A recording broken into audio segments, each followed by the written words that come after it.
샬롬 반갑습니다. 하나님께서는 우리가 고난 가운데 있을 때에도 늘 함께하여 주십니다.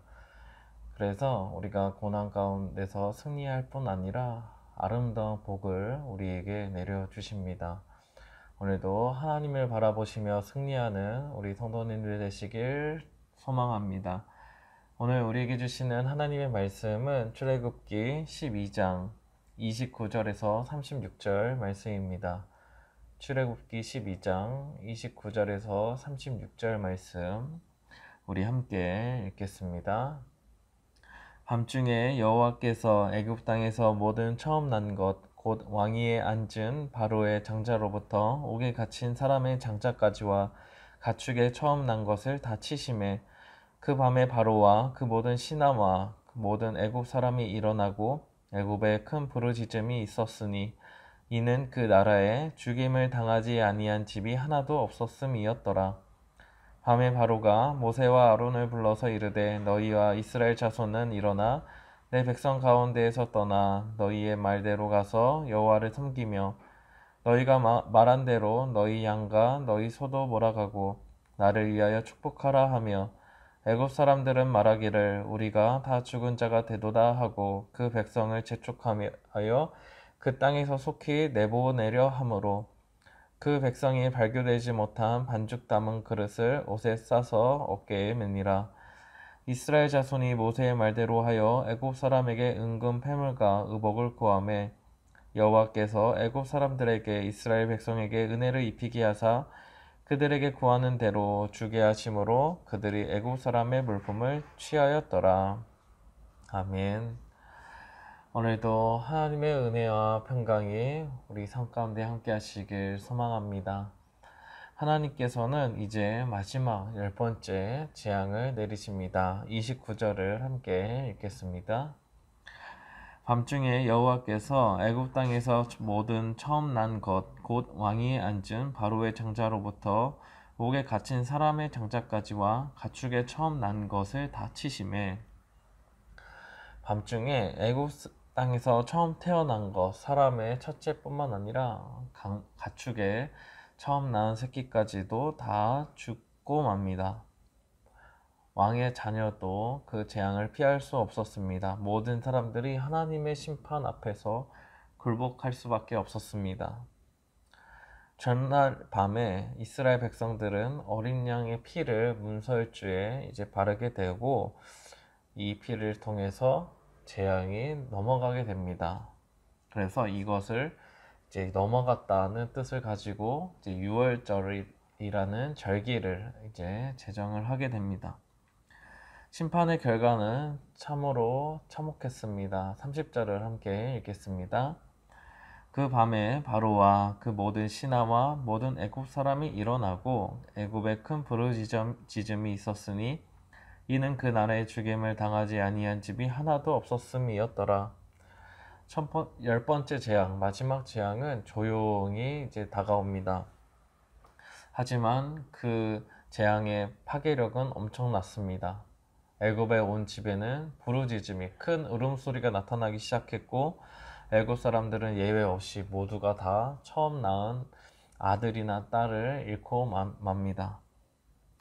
무능한 왕으로 인해서 그 완악한 마음을 가지고 있었던 바로로 인해서 애굽에 온 사람들이 큰 슬픔을 당하고 맙니다. 이제야 바로는 항복을 하게 되고 그 완악했던 마음이 깨지고 맙니다. 31절을 함께 읽겠습니다. 밤에 바로가 모세와 아론을 불러서 이르되 너희와 이스라엘 자손은 일어나 내 백성 가운데서 떠나 너희의 말대로 가서 여호와를 섬기며 바로는 이제 아무런 조건도 달지 않고 어서 떠나라. 너희의 하나님 여호와를 섬겨라. 이렇게 이야기합니다. 바로는 사실 그동안 하나님을 이기려고 했을지도 모릅니다. 어떻게든 지지 않으려고 그 재앙을 마주하면서도 끝까지 버텼던 걸지도 모릅니다. 하지만 하나님 앞에서 이제는 완전한 무능력함에 빠졌고 이제는 도저히 이길 수 없는 상대라는 사실을 뼈저리게 느꼈습니다. 결국 바로는 두 손 두 발을 다 들 수밖에 없었고 이스라엘 백성들은 이제 출애굽을 하게 되었습니다.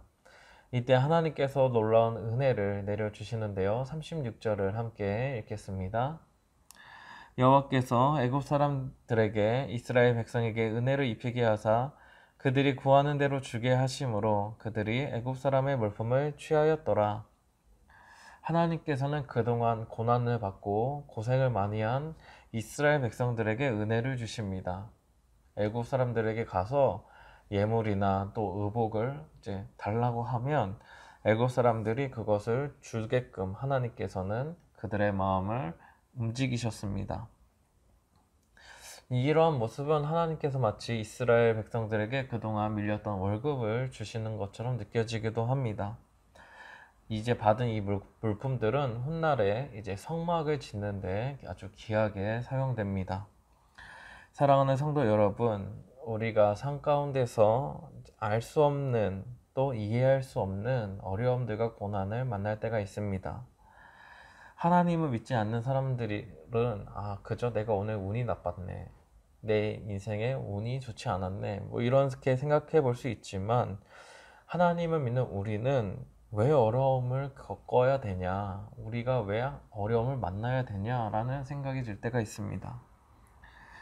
마치 오늘 애굽에서 종살이하는 이스라엘 백성들이 된 듯한 느낌을 받을 때가 있습니다. 그럴 때는 우리의 신앙생활에 있어서 회의감이 찾아오기도 하고, 하나님은 도대체 어디에 계신가, 나와 함께 하고 계실까, 뭐 이러한 의구심들이 생길 때가 있습니다. 하지만 하나님께서는 이스라엘 백성들의 신음소리를 들으시고 모세를 보내주셨듯이 우리들에게는 예수님을 보내주셨습니다. 예수님은 이 땅에서 오셔서 모진 고통을 당하시고 십자가에 죽기까지 하십니다.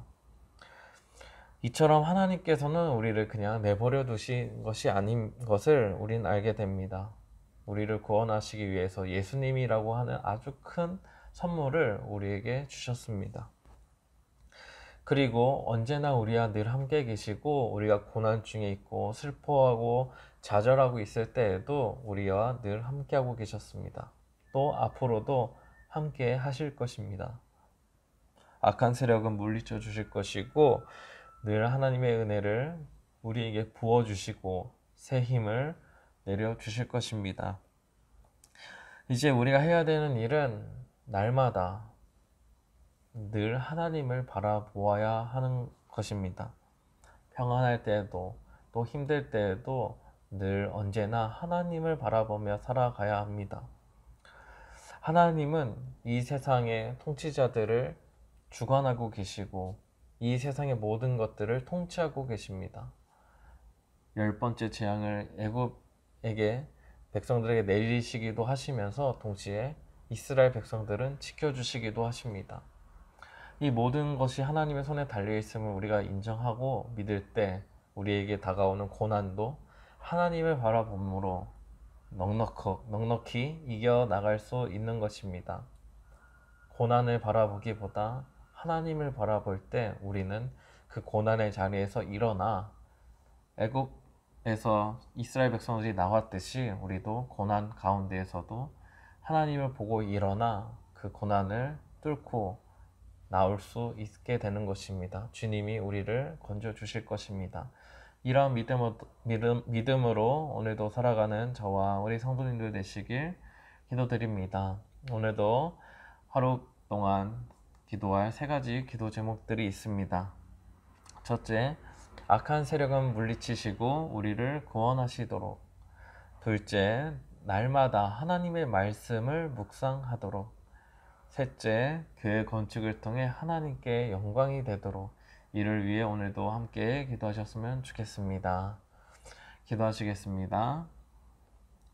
하나님 아버지, 오늘은 애굽의 10번째 재앙을 내리시는 하나님의 능력을 저희들 경험하게 되었습니다. 하나님께서는 이토록 능력이 있으시고 하나님의 백성을 지키시고 악한 세력을 물리치신다는 것을 우리는 또 배우게 됩니다. 우리 마음 가운데 고통과 어려움이 닥쳐오고 마치 애굽에서 종살이하는 이스라엘이 된 것처럼 그렇게 우리의 삶이 넉넉지 않을 때가 있지만 그럼에도 우리와 함께 하시는 하나님을 바라보게 하옵소서. 우리가 걸어가고 우리가 생각하고 우리가 행하는 모든 순간마다 주님께서 붙들어 주심을 죄들 잊지 않게 하시고 늘 고난 가운데 하나님을 바라봄으로 하나님의 손을 붙들고 그 고난에서 일어나 고난을 뚫고 나올 수 있도록 주님 붙들어 주옵소서. 여전히 우리의 앞날은 보이지 않는 것처럼 느껴질 수 있지만 우리는 하나님을 바라보며 살아가는 사람들입니다. 우리의 날마다 하나님께 우리의 인생을 맡기고 살아가게 하옵소서. 예수님의 이름으로 기도드립니다. 아멘.